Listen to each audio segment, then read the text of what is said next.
বিসমিল্লাহির রহমানির রহিম। আসসালামু আলাইকুম। রুবেল স্টাডির পক্ষ থেকে আবারও সকলকে স্বাগতম। আমি আজকে অ্যাসার্টিভ বাক্যকে কিভাবে স্কেলোমিটারে পরিণত করতে হয় এই বিষয় সম্পর্কে আলোচনা করব। তাহলে অ্যাসার্টিভ সেন্টেন্সকে স্কেলোমিটার সেন্টেন্সে পরিণত করতে সেন্টেন্সের প্রথমে হাউ অথবা হোয়াট বসাবো।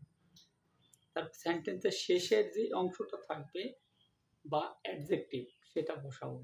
তারপর সাবজেক্ট বসাবো, তারপর ভাগ বসাবো। সবশেষে আমরা স্কেলোমিটারি চিহ্ন ব্যবহার করব। তাহলে এইভাবে আমরা অ্যাসার্টিভ বাক্যকে স্কেলোমিটারি করতে পারি। তাহলে আমি বোঝার স্বার্থে বোর্ডে লিখে রেখেছি যে অ্যাসার্টিভ সেন্টেন্সকে স্কেলোমিটারি সেন্টেন্সে পরিণত করতে সেন্টেন্সের প্রথমে হাউ অথবা হোয়াট বসে, এরপর সেন্টেন্সের শেষের অংশ বা অ্যাডজেক্টিভ বসে, এরপর সাবজেক্ট বসে, এরপর ভার বসে, সবশেষে স্কেলোমিটারি চিহ্ন বসে।